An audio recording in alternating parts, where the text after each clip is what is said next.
8 പേർക്കാണ് സമ്മാനങ്ങൾ നൽകി ആദരിച്ചത്.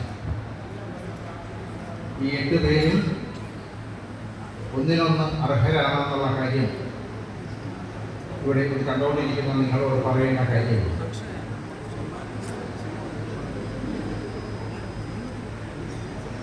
ഈ കൊട്ടാരക്കരയുടെ ഈ മണ്ണിൽ നിൽക്കുമ്പോൾ ഇവിടെ വെച്ച് നടന്ന ഒരു സംഭവം പെട്ടെന്ന് ഓർമ്മ വരുന്നു. വളരെ ദൂരെ നിന്ന് അംബാസഡർ കാറിൽ വളരെ പഴയ ഒരു സംഭവമാണ്. മലയാള നാടിൻ്റെ പത്രാധിപരും മാനേജിംഗ് ഡയറക്ടറുമായിരുന്ന എസ്.കെ. നായരും ചലച്ചിത്ര സംവിധായകൻ പി.എൻ. മേനോനും പ്രശസ്ത ഗാനരചയിതാവ് വയലാർ രാമവർമ്മയും കൂടി കൊല്ലത്തേക്ക് കാറിൽ വരുമ്പോൾ ഏതാണ്ട് ഇതുപോലൊരു സ്ഥലത്തെത്തിയപ്പോൾ ഉച്ച കഴിഞ്ഞ സമയമാണ്. വയലാർ ഡ്രൈവറുടെ ഇടതുവശത്തെ സീറ്റിലാണ് ഇരിക്കുന്നത്. അദ്ദേഹം പെട്ടെന്ന് ഡ്രൈവറുടെ തോളിൽ തട്ടിയിട്ട് കാറ് നിർത്താൻ പറഞ്ഞു. ഡ്രൈവർ പെട്ടെന്ന് കാറ് നിർത്തിയപ്പോൾ റോഡിൻ്റെ ഇടതുവശത്ത് ഒരു ദൂരെ ഉയരെയായിട്ട് ഒരു മാവിൽ ഒരു പഴുത്ത മാങ്ങ നിൽക്കുന്നു. വയലാറിന് ആ മാങ്ങ അപ്പോഴും തന്നെ കഴിക്കണം. വയലാറിനെ ആവശ്യപ്പെട്ടത്, അതിന് പിന്നെ അപ്പീലില്ല. ഉടൻ തന്നെ കാറിൽ നിന്ന് എല്ലാവരും ഇറങ്ങി എസ്.കെ. നായർ ആ മാവിൽ കയറി മാങ്ങ അടർത്തിയെടുക്കാനായിട്ട് ഒരാളെ അന്വേഷിച്ച് പോകുന്ന സമയത്താണ് പെട്ടെന്ന് പി.എൻ. മേനോൻ വയലാറിനോട് പറഞ്ഞത്, തോക്കുകൾ കഥ പറയുന്നു എന്ന സിനിമയ്ക്ക് വേണ്ടി ഒരു പാട്ട് കൂടി ഇനി എഴുതാനുണ്ട്.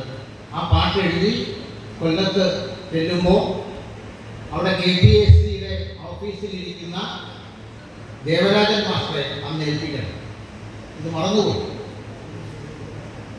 പെട്ടെന്ന് പി.എൻ. മേനോൻ ഓർമ്മിക്കുമ്പോൾ അദ്ദേഹത്തിൻ്റെ പോക്കറ്റിൽ കിടന്ന പേനയെടുത്ത് അദ്ദേഹത്തിൻ്റെ തന്നെ പോക്കറ്റിൽ കിടന്ന പാസിഷോ എന്ന് പറയുന്ന സിഗരറ്റിൻ്റെ ആ സിഗരറ്റ് ഇപ്പം കാണാനില്ല, കവറ് ഇങ്ങനെ കീറി അംബാസഡർ കാറിൻ്റെ പുറത്തു വെച്ച് വയലാർ നിമിഷ നേരം കൊണ്ട് എഴുതിയ പാട്ടാണ് പാരിജാതം തിരിമിടി തുറന്നു, പവിഴമുന്തിരി പൂത്തുവിടർന്നു, നീലോത്പഴമിഴി നീ മാത്രം എന്തേ തുറന്നില്ല എന്ന പാട്ട്. അത്തരം കവികൾ ജീവിച്ച, നിമിഷ കവികൾ ജീവിച്ച മണ്ണാണ് നമ്മുടെ കേരളം. ഇന്നിവിടെ കൊച്ചു കലാകാരന്മാരെയും കലാകാരികളെയും അംഗീകരിച്ചുകൊണ്ട് സമ്മാനങ്ങൾ വിതരണം ചെയ്യുകയുണ്ടായി. അവരുടെ ചില സൃഷ്ടികൾ പരിശോധിക്കാനുള്ള ഒരു ഭാഗ്യം എനിക്കുണ്ടായി. നേരത്തെ നമ്മുടെ ജനറൽ സെക്രട്ടറി പറഞ്ഞതുപോലെ അത്ഭുതത്തോടെയാണ് ഞാനത് മുഴുവൻ വായിച്ചു തീർത്തത്. സ്വാഭാവികമായിട്ടും അക്ഷരത്തെറ്റുകൾ കടന്നുകൂടിയിട്ടുണ്ട്. മലയാളം എഴുതുമ്പോൾ എത്ര നന്നായി മലയാളം പഠിച്ചാൽ അക്ഷരത്തെറ്റ് കടന്നുകൂടാ. അത് നമ്മുടെ നിർബന്ധ ബുദ്ധി തിരുത്തിയില്ലെങ്കിൽ അക്ഷരത്തെറ്റ് കടന്നുകൂടും. പക്ഷേ ഒരു സമാധാനമുള്ളത്, ഒരു ആശ്വാസമുള്ളത്, നിങ്ങൾക്കറിയാം, ഫേസ്ബുക്ക് നോക്കിയാൽ ഫേസ്ബുക്കിൽ വരുന്ന കവിതകളും പ്രസ്താവനകളും ഒക്കെ നിറയെ അക്ഷരത്തെറ്റുകളുടെ കൂമ്പാരമാണ്. അത്തരം അക്ഷരത്തെറ്റുകളൊന്നും നമ്മുടെ കൊച്ചു കൂട്ടുകാർ വരുത്തിയ അല്ലെങ്കിൽ എഴുതിയ രചനകളിൽ കടന്നുകൂടിയിട്ടില്ല.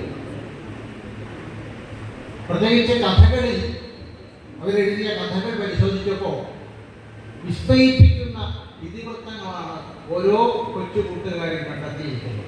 ഒരാൾക്ക് നമുക്ക് പുരസ്കാരം കൊടുക്കാൻ പറ്റുകയുള്ളൂ എന്നതുകൊണ്ട് മാത്രമാണ് 1ാം സ്ഥാനത്ത് ഒരാളെ നിർദ്ദേശിച്ചത്.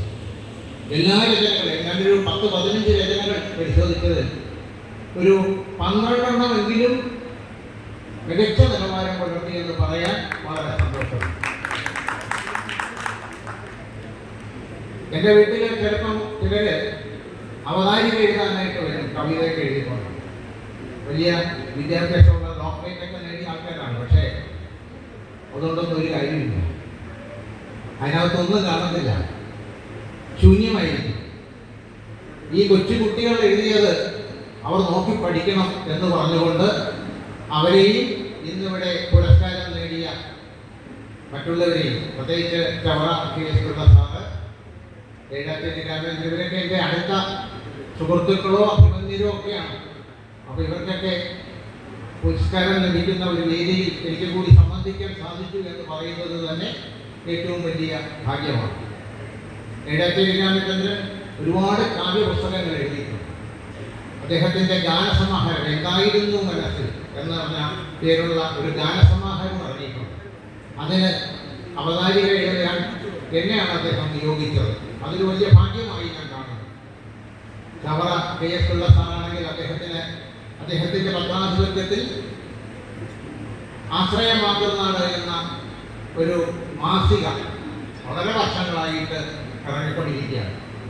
അദ്ദേഹം കൂടെ എന്നെ വിളിച്ച് ലേഖനം ആവശ്യപ്പെടും.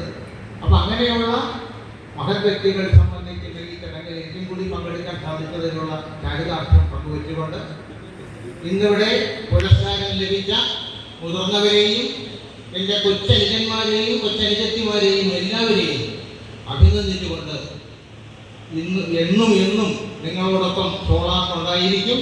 സോളാറിൻ്റെ ശക്തി ഈ വളർന്നു വരുന്ന കൊച്ചു തലമുറയാണ് എന്ന് ഓർമ്മിപ്പിച്ചുകൊണ്ട് എൻ്റെ വാക്കുകൾ ചുരുക്കുന്നു.